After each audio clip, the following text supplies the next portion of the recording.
말씀 우리 같이 여러분 프린트 오늘도 같이 프린트가 있는 게 좋습니다. 항상 없으신 분들은 손 들어주시고요. 네, 프린트를 좀 주시면 좋겠습니다. 같이 요한계시록 12장 1절에서부터 6절 말씀 한 목소리로 읽겠습니다. 하늘에 큰 이적이 보이니 해를 옷 입은 한 여자가 있는데 그 발 아래에는 달이 있고 그 머리에는 12별의 관을 썼더라. 이 여자가 아이를 베어 해산하게 되매 아파서 애를 쓰며 부르짖더라. 하늘에 또 다른 이적이 보이니 보라, 큰 붉은 용이 있어 머리가 7이요 뿔이 10이라. 그 여러 머리에 7 왕관이 있는데 그 꼬리가 하늘의 별 3분의 1을 끌어다가 땅에 던지더라.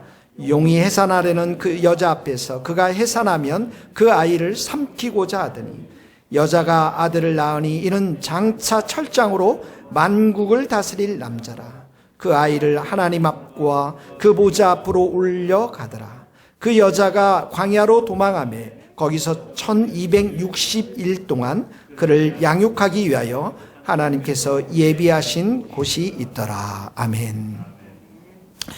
교회 이 계시록의 주제 중에 중요한 주제 중에 하나가 이제 교회입니다. 교회. 예수님이 피로써 사신 이 교회가 종말에 다가올 때 어떤 모습으로 존재해야 되는가? 그런데 이 계시록의 교회는 두 가지 모습을 크게 그리고 있습니다. 하나는 뭐냐면 세 가지네요. 하나는 예배하는 교회, 예배하는 교회의 모습. 또 하나는 전투하는, 전도와 선교하는, 전투하는 교회. 세 번째는 뭐냐면 승리하는 교회. 그래서 계시록 21장, 22장은 교회가 최종적으로 승리하는 장면들을 보여주는 것입니다. 그리고 오늘 우리가 12장, 13장, 14장에 걸쳐서는 교회가 전투하는 교회, 영적 싸움을 하는 교회를 보여주고 있는 것입니다. 여러분, 교회는 전투하는 곳입니다. 기본적으로. 그러니까 교회에 소풍을 가거나 또 교회에 내가 좀 서비스를 받고 싶다, 이런 목적으로 오는 것은 사실은 잘못된 것입니다. 교회는 군사들을 만드는 곳이에요. 영적인 군사, 제자를 만드는 곳입니다.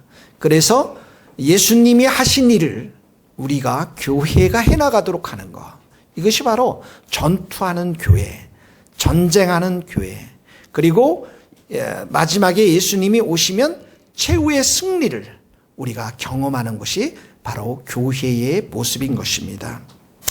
자, 오늘 첫 번째 보면 하나님이 이 교회를 굉장히 영광스러운 교회로 먼저 만들어 주신 것들을 보게 되어집니다. 1절 우리 다 같이 한 목소리 읽겠습니다. 계시록 12장 1절입니다. 하늘에 큰 이적이 보이니 해를 옷 입은 한 여자가 있는데 그 발 아래에는 달이 있고 그 머리에는 12별의 관을 썼더라. 하늘에 큰 이적이라 하지만 어떤 사인, 이런 것들을 보이고 있는데, 해를 옷 입은 한 여자, 그러니까 여자가 옷을 입었는데 그 옷의 모습이 해를 입은 것처럼 아주 광채가 나는 그 여자에 대해서 지금 말씀하고 있습니다. 이 해를 옷 입은 여자는 성도들을 말하는 거예요. 신구약에 있는 모든 성도들. 여러분, 해는 하나님의 광채를 상징하거든요. 하나님께서 영광의 보좌에 앉아서 지보좌에서 해처럼 빛나고, 또 예수님의 얼굴이 해처럼 빛나는 것처럼, 해같이 빛나는 것처럼 교회도 이 해를 덧입고 광채를 이렇게 발산하는 것, 그 하나님의 영광이 임해 있는 곳, 이것이 바로 교회의 모습인 것입니다. 그러니까 해를 옷 입은 여자 이러면 얼마나 하나님이 이 교회를 영광스럽게 했는지, 귀하게 생각하는지를 보여주고 있는 말씀인 것이죠. 달을 그 발 아래 두었다. 달이라는 것은 어둠 가운데서도 캄캄해지지 않고 빛을 발하는 곳인데, 이 달을 그 발 아래에 두었다라는 것은 성도들이 앞으로 이 땅을 통치할, 왕의 권세가 있는 자들, 왕의 지위가 있는 자들을 말씀하고 있는 것입니다. 그래서 이것은 성도들의 통치권에 대해서 말씀하고 있어요.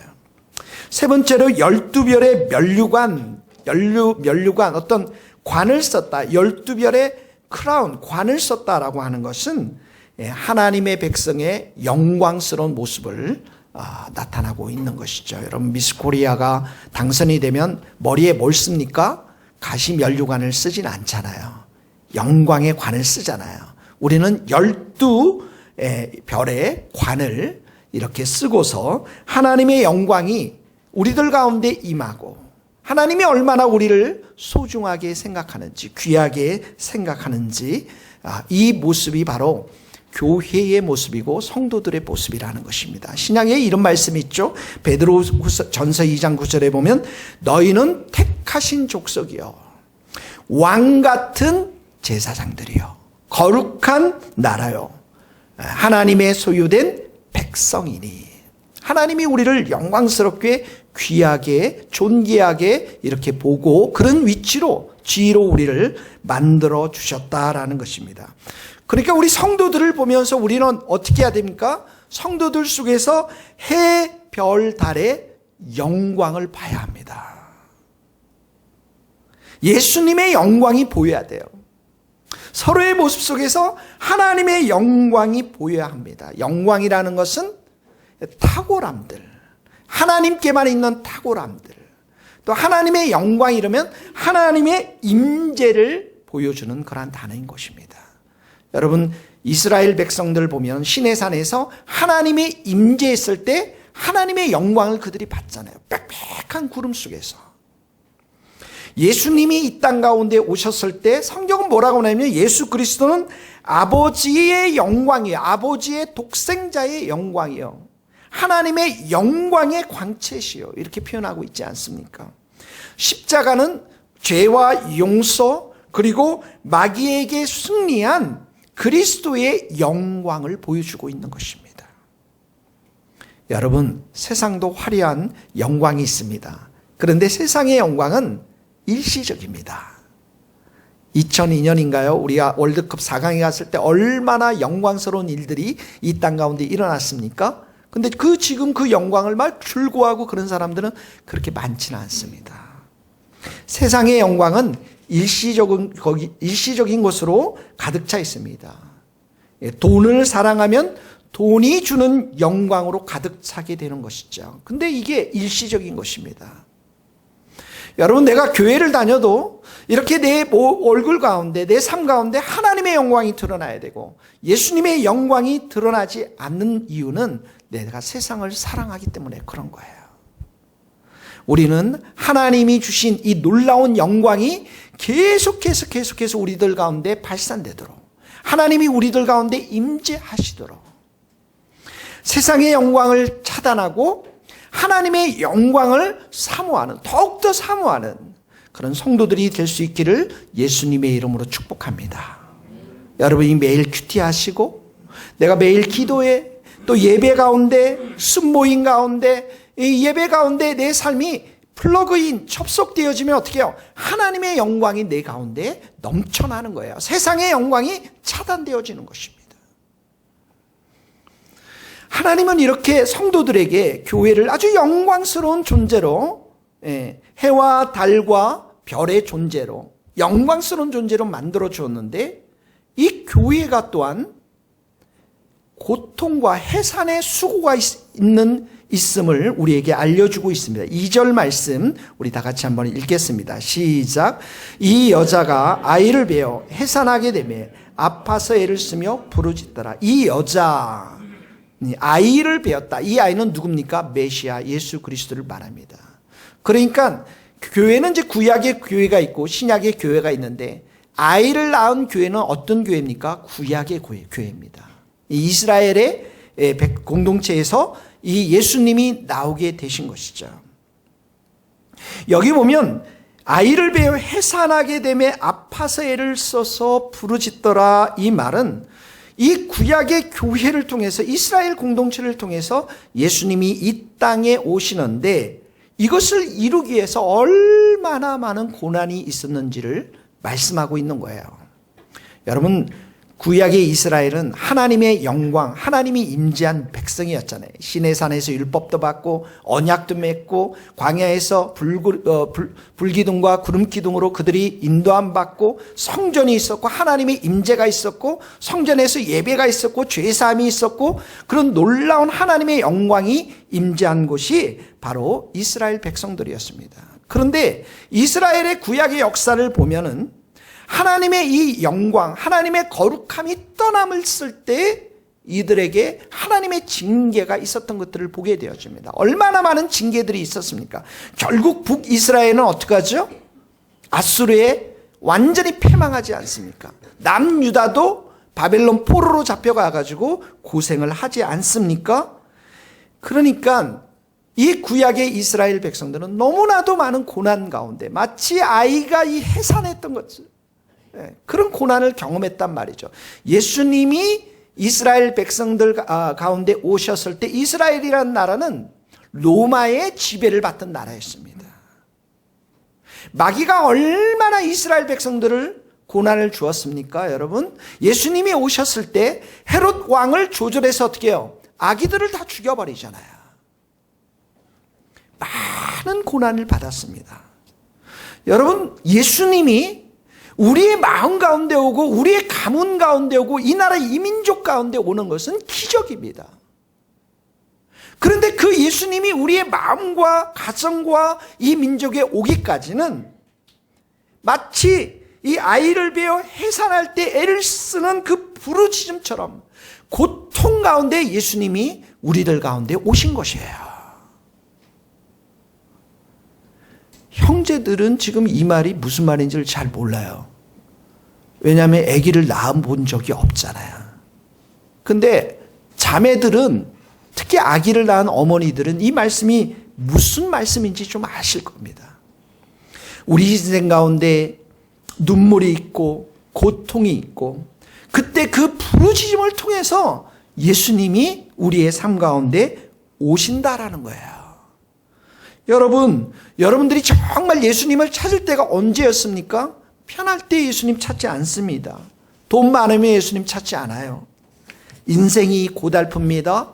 남편이 속썩입니다. 아내가 집을 나갑니다. 자녀들도 집을 나갔습니다. 삶의 터전도 무너졌습니다. 미래도 캄캄합니다. 아픔과 상처와 어려움이 얼룩져 있을 때 그때 어떻게 해요? 부르짖고 고통 가운데 하나님 앞에 나아가는 거예요.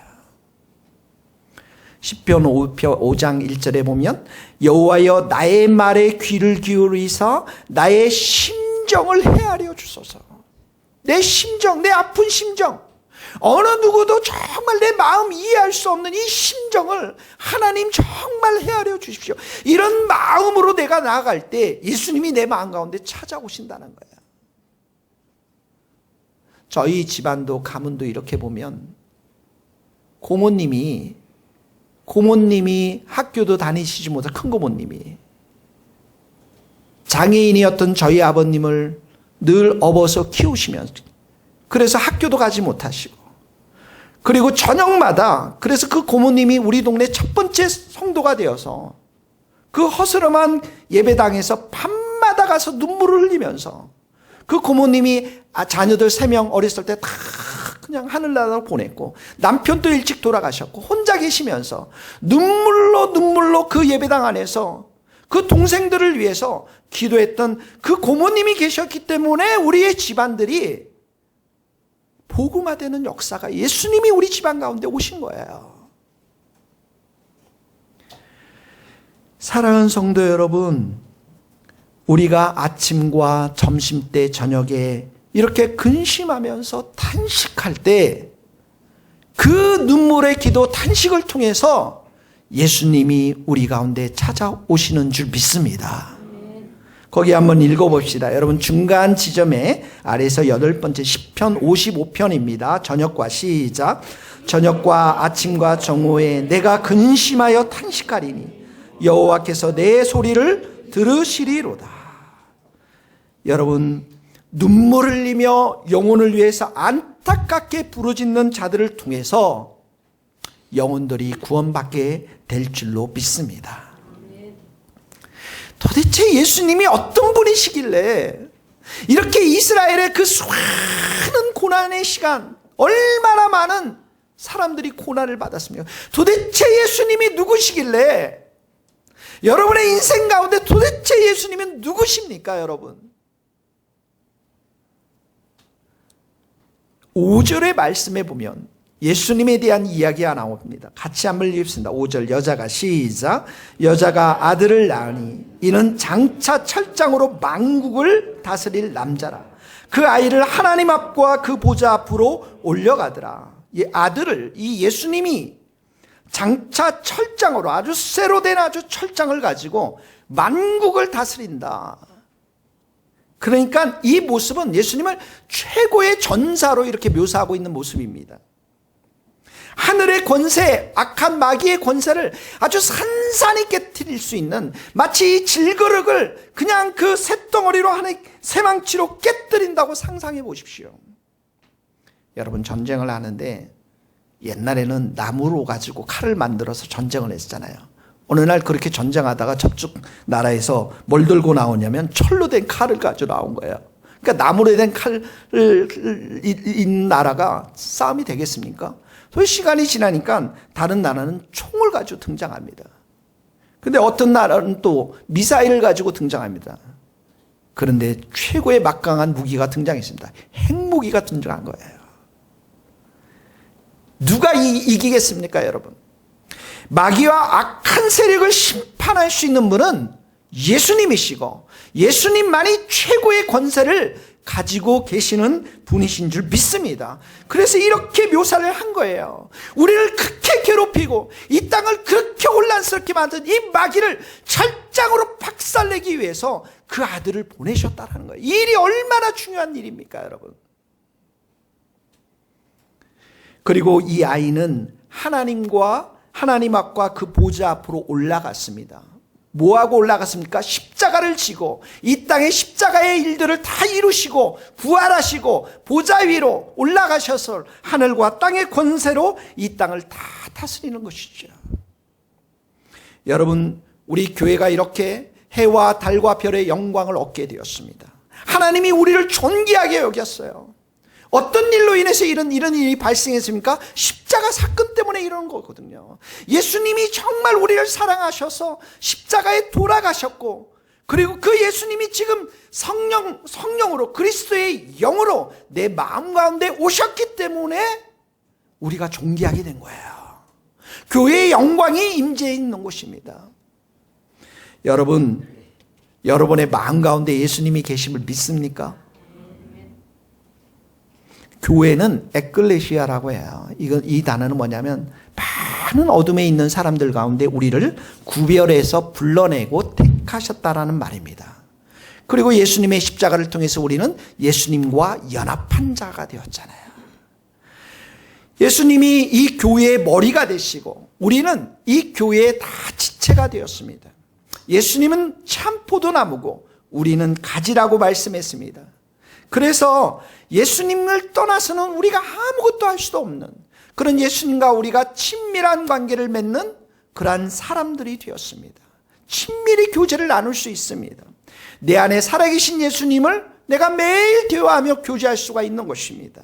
그리고 이 교회 안에, 이 성도들 안에 예수님은 성령을 부어주셔서 성령이 거하시는 하나님이 집이 되었고, 성령의 교제 가운데서 성령으로 하나 되게 하신 이 놀라운 일들이 바로 십자가와 성령의 역사하심을 통해 우리 가운데 일어났다라는 것입니다. 그래서 성도들은 항상 성령의 인도하심을 따라서 성령의 능력을 공급받고 성령의 은혜를 따라서 우리가 살게 되었던 것이죠. 사랑하는 성도 여러분, 이렇게 십자가의 사건과 성령의 사건들을 우리에게 줘서 우리에게 하나님의 영광이 임하게 하시고 우리를 존귀하게 하시는 하나님, 그래서 우리의 삶을 통해서, 우리 인생을 통해서 하나님의 영광이 완전히 드러나도록 하는 것, 이것이 바로 성경이 말씀하시는 하나님의 사랑이요 예수님의 사랑이요 예수님의 은혜인 것입니다. 그래서 여러분, 우리가 진짜 예수님과 동행하면서 예수님의 은혜를 충만히 받으면서 우리가 해야 할 일은 하나님의 영광을 드러내는 것입니다.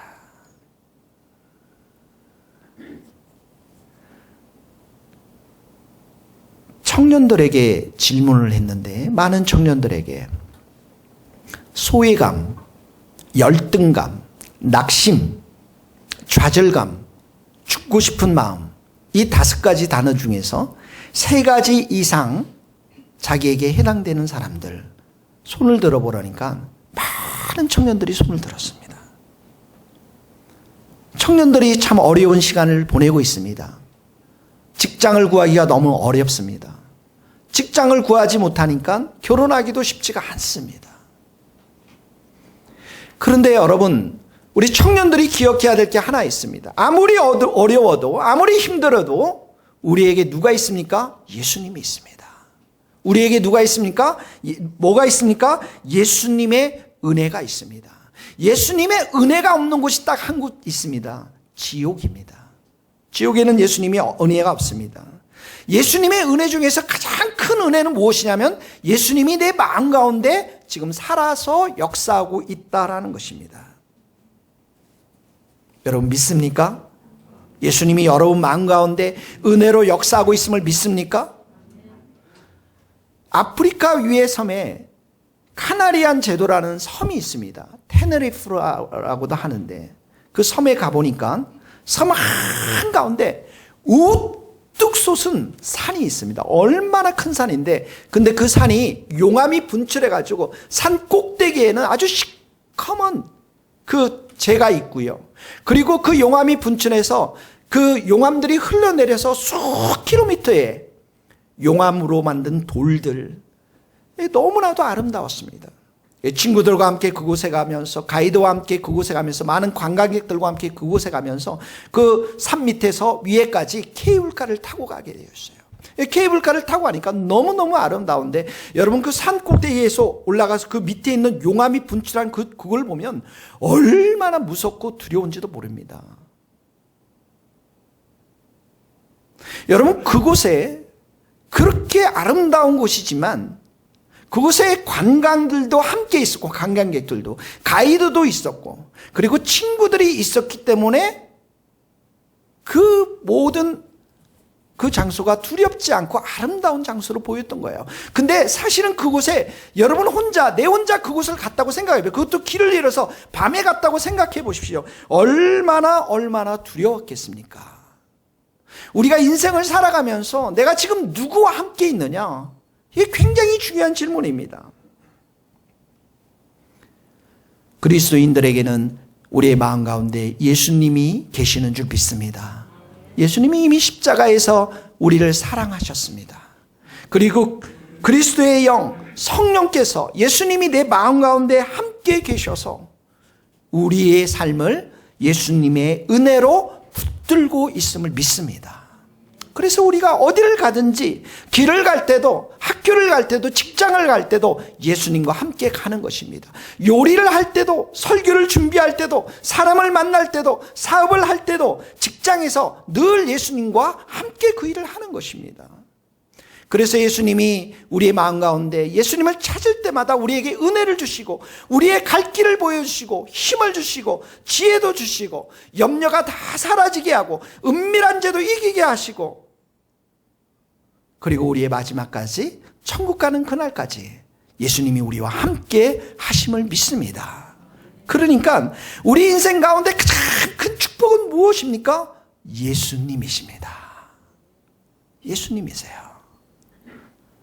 예수님이 가장 큰 선물이 될 줄로 믿습니다. 사랑하는 성도 여러분, 예수님을 사랑하고 예수님을 더욱더 찾는 예수님과 친밀히 교제하는 성도님들 될 수 있기를 예수님 이름으로 축복합니다. 우리가 하나님을 잘 알아가는 것 매우 중요합니다. 또 내가 누구인가를 알아가는 것도 중요합니다. 근데 우리의 적을 아는 것도 중요합니다. 우리의 적이 누굽니까? 마귀입니다. 이번 한 주간 여러분의 삶 가운데 많은 어려움이 있었던 사람들, 특히 여러분의 삶 가운데 갈등과 그런 어려움이 있는 사람들, 오늘 이 말씀을 잘 들어보십시오. 거기에 반드시 뒤에는 누가 있습니까? 마귀가 있습니다. 거기 한번 읽겠습니다. 3절 4절입니다. 위에서 네 번째 줄 하늘에 시작. 하늘에 또 다른 이적이 보이니 보라 한 큰 붉은 용이 있어 머리가 7이요 뿔이 10이라. 그 여러 머리에 7 왕관이 있는데 그 꼬리가 하늘의 별 3분의 1을 끌어다가 땅에 던지더라. 용이 해산하는 여자 앞에서 그가 해산하면 그 아이를 삼키고자 하더니 또 다른 사인을 봤어요. 보니까 큰이라고 그러죠. 큰 거대한 힘을 가졌습니다. 불다라는 것은 이 마귀가 얼마나 잔인한지 모릅니다. 파괴적입니다. 싸움을 부추기고 그리고 전쟁을 상징하는 거죠. 마귀는 처음부터 살인자입니다, 여러분. 멸망시키는 자죠. 그리고 여기 용이 있어. 이 용은 헬라어로 마귀가 이제 그 다음에 히브리어는 사단이라고 하는 거예요. 하나님의 대적자죠. 거짓말로 온 천하를 꿰는 일을 하는 이것이 바로 마귀인 것입니다. 근데 용의 외형을 나왔는데 머리가 7이다. 머리가 굉장히 좋습니다. 머리가 막 팍팍팍팍 돌아갑니다. 아주 간사하게 돌아가요. 그러니까 너무너무 돌아가니까 아담과 이브가 그냥 넘어지는 거예요, 여러분. 뿌리라는 것은 이제 권세를 상징하거든요. 능력을 상징하거든요. 그러니까 이 능력과 권세를 가지고 있습니다. 이 마귀가 역사하는 곳에 기적이 일어나요. 치유도 일어납니다, 여러분. 그러니까 세상의 종말에서 여러분들 이적과 기적이 있다고 가면 안 되는 거예요. 하나님의 말씀대로 열매를 맺고 있는가를 봐야 합니다. 7 왕관을 가지고 있다는 자기의 영광을 가지고 있다는 거예요. 세상의 지배자로서 지금 12관, 우리는 12관을 똑같은 관인데 이 12관하고 마귀가 쓴 여기 지금 7 왕관은 헬라어 단어가 다릅니다. 그러니까 이 마귀가 어디예요? 모방자라는 거예요. 철저하게 하나님을 모방하고 있다는 것입니다. 그리고 그 꼬리가 4절에 보니까 꼬리가 하늘의 별 3분의 1을 끌어다가 땅에 던졌다란 말은 여러분 사단은 이제 루시퍼라고 하는데 천사장들 중에서도 굉장히 계급이 높은 자였습니다. 근데 이 계급 높은 루시퍼가 하늘의 천사들 3분의 1을 꿰어서 이 땅 가운데 악령들로 자기가 부려먹는 것입니다. 그런데 이 용이 마귀가 4절에 보면 뭐라고 했습니까? 여자 앞에서 그가 해산하면 그 아이를 삼키고자. 그 아이가 누굽니까? 예수님이십니다. 예수님을 삼키고자 하는 거예요. 여러분, 우리가 신앙생활 잘 하려면 하나님을 잘 알아가야 됩니다. 하나님을 사랑하고 하나님과 인격적인 교제를 가져야 돼요. 또한 우리 자신이 누구인지를 알아야 됩니다. 나는 왜 이렇게 부정적인가? 나는 왜 이렇게 긍정적인가? 우리 자신들에 대해서 잘 알아가야 됩니다. 그리고 마귀를 지금 잘 알아야 됩니다. 여러분, 마귀가 굉장히 잘 속입니다. 겉으로는 화려합니다. 광명한 천사로 변장합니다. 그래서 우리는 마귀가 역사할 때 그 화려한 외모 때문에 이게 하나님의 역사인지 이 마귀의 역사인지 분별하지 못할 때가 종종 있습니다. 여러분, 사단이 하는 첫 번째 일이 뭡니까? 하나님을 사랑하지 않도록 합니다. 사람들의 마음이 하나님을 향하지 못하도록 합니다. 내가 기도하러 갈 거냐? 아니면 하지 않으려고 기도하러 갈 거냐? 아니면 다른 곳을 갈 거냐? 마귀는 다른 곳을 가라고 말하는 거예요. 여러분, 사단은 예수님을 못 믿게 합니다. 아버지 돌아가시면 내가 그때 교회 가겠습니다. 우리 아버님이 내 눈에 흙이 들어가기 전에 결코 우리들 중에 교회 가지 말라고 했습니다. 이게 다 뭡니까? 뒤에서 마귀의 역사인 것입니다. 예수 안 믿고 눈에 흙이 들어가면 어딜 갑니까? 지옥에 가는 것입니다. 근데 그 말을 철떡같이 믿고 전도 안 하는 거예요. 여러분, 마귀는 우리가 하나 되지 못하게 해요.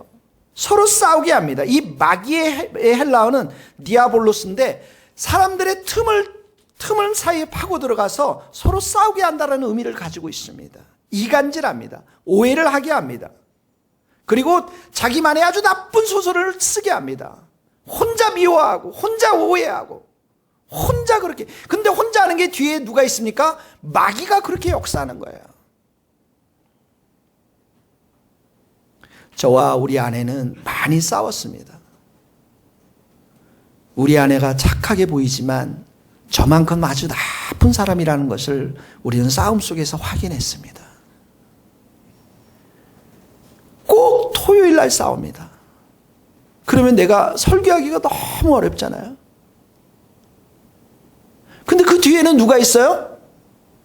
마귀가 있어요. 그걸 모르고 싸우는 거예요. 사람들을 유혹해서 도덕적으로 타락하게 만듭니다. 사단은 덫을 놓습니다. 혼자 있을 때 핸드폰을 가지고 성적인 유혹을 받도록 덫을 놓습니다. 우리나라의 사회 정의를 외치는 자들, 이분들의 최고의 강점은 무엇이었냐면 도덕적으로 깨끗하다는 것입니다. 돈으로부터 깨끗하고 권력으로부터 깨끗하고 성적인 타락으로부터 깨끗하다는 것입니다. 그런데 이렇게 정의를 외치다가 정작 자기 자신에게 마귀가 놓아준 그 덫에 걸려버리면 얼마나 힘들겠습니까? 마귀가 이런 사람들을 멸망으로 끌고 가는 거예요. 얼마나 교활한지 모릅니다. 여러분, 사단은 거짓말장입니다. 거짓의 압입니다. 지금 인터넷에 여러분 핸드폰에 얼마나 많은 거짓 뉴스들이 난무합니까? 다 사단의 역사입니다. 사단은 사람들을 에덴의 동산에서부터 속여왔기 때문에 이 사람들을 다루는데 아주 능수능란합니다. 어떻게 하면 여러분들이 화낸지, 어떻게 하면 여러분들이 절망하는지, 어떻게 하면 욕심을 부리며 사는지 사단이 다 알고 있습니다. 사단은 세상의 영광만 보게 합니다. 내가 저 사람만 결혼하면 내 인생 모든 것이 잘 될 것이다. 세상의 영광만 보게 합니다. 그래서 결혼해서 얼마나 지옥 같은 삶을 살아가는 사람들이 많은지 모릅니다. 저에게도 제가 옛날에 한번 그런 적이 있었죠. 교회 개척 처음 할 때 목사님 땅 문서 가져와가지고 이것만 되면 이 돈이 수백억입니다. 용인에 있는 이 땅만 해결되면 수백억입니다. 목사님 여기에 2억 3억만 투자하세요. 제 마음이요 열려지더라고요. 은혜가 되더라고요. 500억 600억 받으면 11조에서 50억 60억 받으면 우리 살잖아요. 마음이 열려지더라고요. 가장 가까운 변호사를 불러가지고 이 땅 문서 한번 보라고, 이거 진짜 같냐 했더니 그 사람도 넘어갔어요. 진짜 같다는 거예요. 여러분, 사단은 사람들에게 아주 거짓말로 얼마나 잘 속이는지 모릅니다. 그 말이 얼마나 화려하고 얼마나 사람들을 열심히 설득하는지 모릅니다. 정직한 사람들은 그 말이 화려하지 않습니다. 그러나 무게가 있어요, 여러분. 여러분, 사단은 우리를 오늘도 고소합니다. 고발합니다. 여러분, 한 주간에 어떤 일들이 있든지 간에 이 자리에 오신 것은 하나님이 여러분들에게 은혜를 주셔서 온 줄 믿습니다. 여러분 승리하셨어요. 이것만으로도 승리했어요. 마귀는 얼마나 고발자이고 고소자인지, 여러분, 얼마나 네가 그렇게 목사냐, 네가 그렇게 기도 안 하면서 그렇게 목사냐, 그러니까 먹사지, 얼마나 고소하고 고발하는지 모릅니다. 여러분, 미국에 가보니까 완전히 그 나라가 고소 고발의 나라더라고요. 한 15년 전에 저희 아내가 그곳에 있다가 자동차 사고를 났는데 몇 년이 지나고 나서 영국에 사는데 영국으로 그 고소장인가요? 그 편지가 왔어요. 너 고소한다. 지금 우리나라가 고소 고발의 나라가 되었습니다. 사단이 사람들의 마음을 장악하고 있다는 거예요. 미움과 시기와 저 사람 죽여야 되는데. 그래서 사람들끼리 싸우고 나라와 나라가 싸우고 서로를 죽이려는 이 싸움 뒤에는 누가 있습니까? 마귀가 있는 것이에요. 사랑하는 성도 여러분, 그러나 우리는 마귀를 이기게 될 줄로 믿습니다. 이깁니다, 여러분. 여러분, 마귀를 어떻게 이깁니까? 성경을 봐야 됩니다. 약을 먹어야 돼요. 구약과 신약. 약을 안 먹으면 이상한 정세가 와요. 마귀가 역사하는 증세가 와요. 그래서 반드시 약을 드셔야 돼요. 성경에 뭐라고 그랬습니까? 마귀 예수의 이름으로 대적해버려라. 예수의 이름으로 내가 명하노니 묶임을 받고 떠나갈지어다. 근데 싸우면 그 말이 안 나오잖아요. 마귀가 생각이 안 들어요. 내 감정과 내 마음 막 원한 것 분통함들이 나오기 때문에, 내 자존감 이거 내가 붙잡고 살기 때문에 그런 게 안 나오는 거예요. 그럴 때는 진짜 십자가 앞에 가서 은혜를 구하고, 그 은혜를 가지고 어떻게 해요? 이 마귀를 꾸짖어야 됩니다. 이 더러운 마귀야, 예수의 이름으로 명하노니 떠나갈지어다. 아멘. 거기 한번 읽어봅시다. 야고보서 4장 7절 아래서 5번째 줄. 그런즉 시작. 그런즉 너희는 하나님께 복종할지어다. 마귀를 대적하라. 그리하면 너희를 피하리라. 하나님께 순종하면, 내가 주님과 친밀히 교제하면서 주님의 말씀대로 살면서 마귀가 이렇게 싸움을 붙이기라는 그 상황이 되면 대적하라는 거야. 그러면 한 길로 왔던 마귀 7길로 다 도망하게 될 줄로 믿습니다. 그래서 예수님이 죄와 사망의 권세를 완전히 깨뜨려버리고 부활하셔서 지금 어디 갔습니까? 하늘 보좌에 가신 거예요. 승천하신 거예요. 승리하신 것입니다. 십자가로 승리하신 것입니다. 그러니까 마귀가 어떻게 해요? 너무너무 분해서 이제는 누구를 핍박합니까? 교회를 핍박하는 거예요. 성도들을 핍박하는 것입니다. 그 이야기가 6절의 말씀입니다. 같이 한번 읽겠습니다. 그 여자가 시작. 그 여자가 광야로 도망하며 거기서 1260일 동안 그를 양육하기 위하여 하나님께서 예비하신 곳이 있더라. 여자 교회가 광야로 도망했습니다. 이 1260일 42개월, 한때 두때 반때, 이건 다 3년 반을 말하는 것입니다. 어떤 학자들은 예수님의 초림과 재림 사이를 말한다고 말하고 있고요. 어떤 사람들은 종말의 때에 꼭 3년 반은 아니지만 일정 기간 동안 이렇게 광야로 도망해서 하나님으로부터 뭘 받는다고요? 양육을 받는다라고 기록하고 있습니다. 여러분, 이 광야는 하나님께서 예비한 장소입니다. 이 양육이라는 것은 돌보심을 받고 훈련을 받는 걸 말하는데, 아무리 사탄이 이 교회를 죽이려고 해도 죽이지 못하도록 한결같은 사랑으로, 하나님의 불변하지 않는 사랑으로 우리 교회를 지키시고 사랑하시고 훈련시켜 주신다, 그런 말입니다. 여러분, 교회는 왕궁이 아니라 광야입니다. 우리 새교회는 광야인 줄 믿습니다. 하나님은 성도들을 양육하기 위해서 지금 어디로 보냈습니까? 광야로 보냈습니다. 광야에 가면 하나님의 말씀이 들리기 시작합니다. 세상에 내가 믿을 것이 있을 때는 하나님의 말씀이 들리지 않습니다. 근데 내가 세상에 믿고 있는 모든 것들이 무너지기 시작할 때, 자녀들이 속을 썩이고, 가정 있는 자가 그 가정이 무너지고, 일터가 무너지고, 이렇게 이런 일들을 당하면서 내 귓가에 무엇이 들리냐면 하나님의 말씀이 들려요. 그전에는 하나님의 말씀이 들리지 않아요. 광야로 가기 전까지는 하나님의 말씀이 들리지가 않아요. 그래서 하나님의 말씀이 들리면서 이 광야 속에서 양육을 시키는데 하나님이 어떻게 시키냐면 우리의 마음을 낮춰가게 하십니다. 겸손하게 하는 거예요. 오직 하나님만 붙들도록. 그래서 그 광야에서 하나님은 끊임없이 우리를 테스트해요. 얘가 정말 이 마음이 나를 사랑하는지, 내 말씀대로 순종하며 사는지 양육시켜 가는 곳이 광야의 학교입니다. 거기 한번 읽어봅시다. 신명기 8장 2절 아래 세 번째 줄. 내 하나님 시작. 내 하나님 여호와께서 이 40년 동안에 내게 광야의 길을 걷게 하신 것을 기억하라. 이는 너를 낮추시며 너를 시험하사 내 마음이 어떠한지 그 명령을 지키는지 지키지 않는지 알려 하십니다. 너를 낮추시고 시험해서 그 말씀을 지키느냐 안 지키느냐, 이 말은 정말 이 사람이 얘가 나를 사랑하는지, 하나님을 사랑하는지 세상을 사랑하는지 보겠다라는 거예요.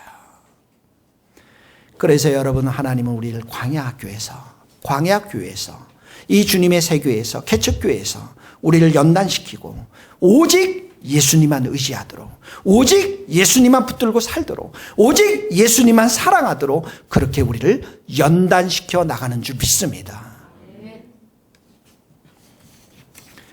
오래전에 나온 책인데요. 여러분들이랑 한번 읽었으면 좋겠고, 또 이분이 선교사님 간증이 인터넷에 많이 올라와 있습니다. 꼭 들어보시기 바랍니다. 김혜영 선교사입니다.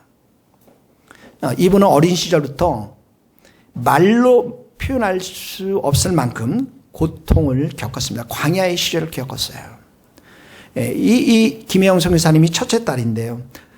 첫째 딸을 첫째 낳았다라고 해서 그 아버지가 너무너무 화가 나가지고 3일 만에 이 아이를 밖에다가 내동정이를 쳤습니다.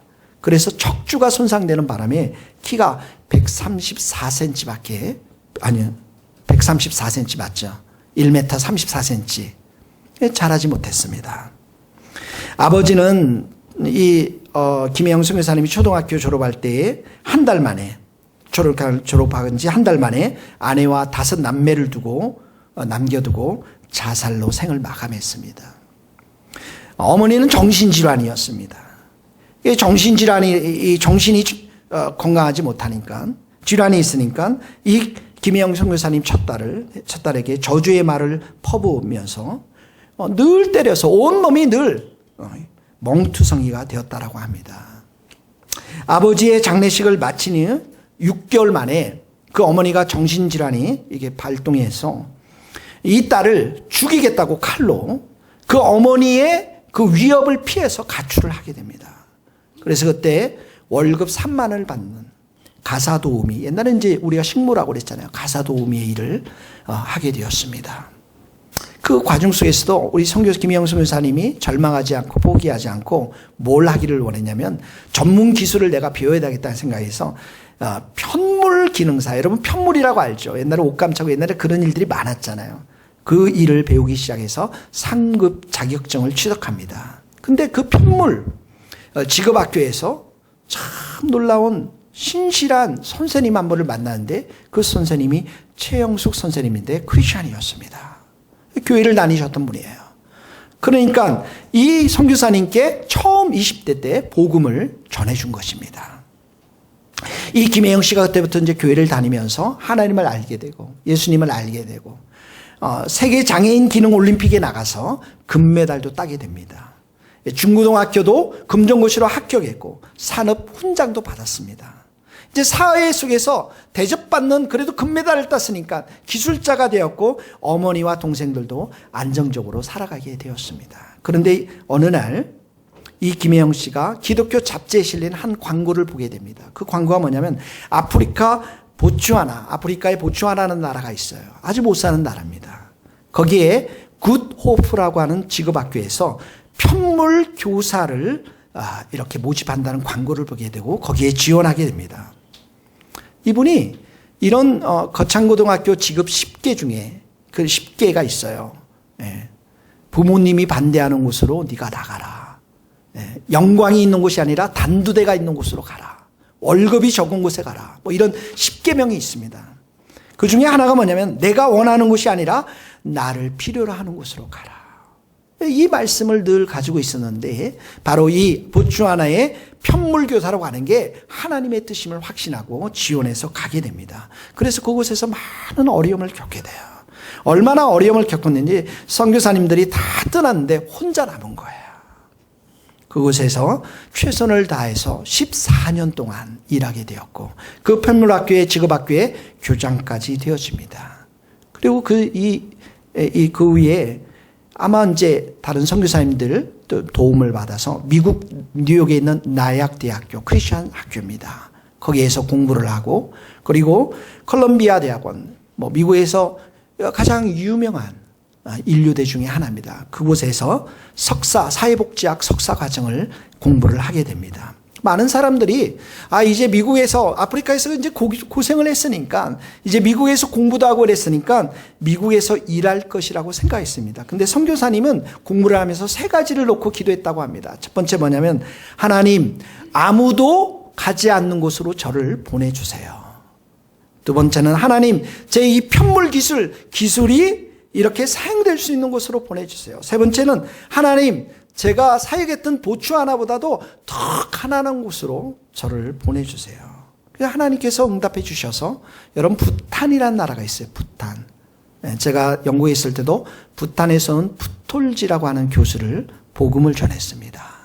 예수님을 영접했어요. 정말 이 푸톨지를 내가 보고 싶더라고요. 근데 이 부탄으로 갔어요.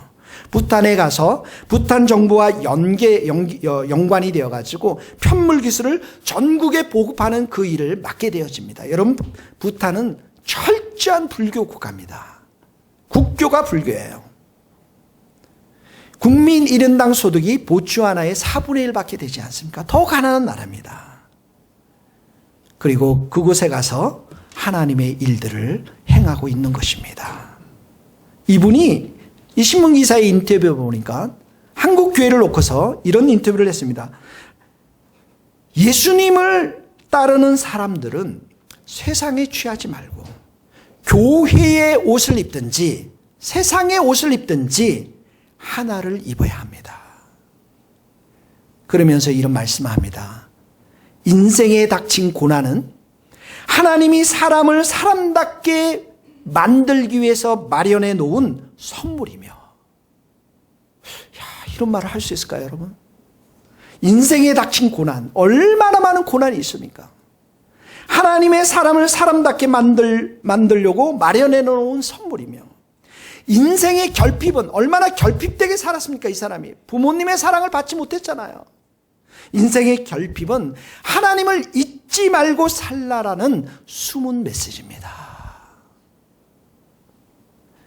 여러분, 이렇게 광야 같은 인생을 사신 선교사님 누가 길렀습니까? 누가 양육했어요? 하나님이 하셨어요. 예수님이 하셨다고요. 이 작은 교회 광야와 같은 교회입니다. 우리가 진짜 이 광야 교회 예수님이 계시고 하나님이 계시고 성령님이 계신다는 이 사실들, 그래서 내가 매일 1시간, 시간이 30분이라도 시간을 떼어서 말씀을 듣고 기도하고 예배드리는, 그래서 이곳에서 역사하시고 양육하시는 하나님을 만날 때에만 우리는 이 광야에 보내주신 하나님의 선한 뜻이 무엇인지를 발견하게 될 줄로 믿습니다. 그것을 발견하는 우리 모든 성도들 될 수 있기를 예수님의 이름으로 축복합니다. 300장 찬송 부르겠습니다. 300장 찬송입니다.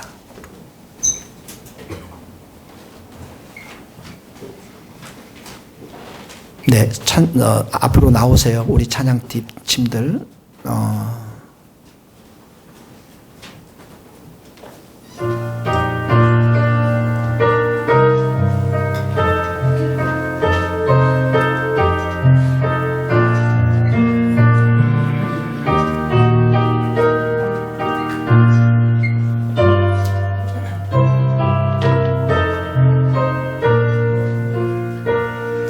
내 맘이 낙심되며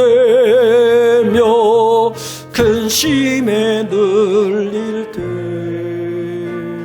주께서 내게 오사 위로해 주시네. 가는 길 캄캄하고 괴로운 많으나 주께서 함께하며 내 짐을 푸시네. 그네가 되게 좋아네. 그네가 족하네. 이로운 세상 지날 때 그네가 족하네. 희망이 사라지고 친구가 나어릴 때 주 내게 속삭이며 새 희망 주시네. 싸움이 맹렬하여 두려움 걸 때에 승리의 왕이 되신 주 음성 들리네.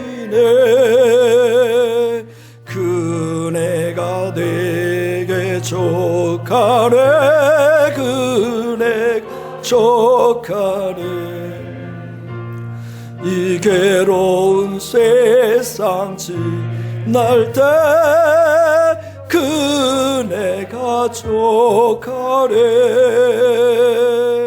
번민이 가득 차고 눈물이 흐를 때 주 나의 곁에 오사 위로해 주시네 환난이 닥쳐와서 어려움 보양할 때 주님의 능력이 원수를 이기 손을 고리 찬양합시다 그네가 내게 속하네 그네가 내 옥하네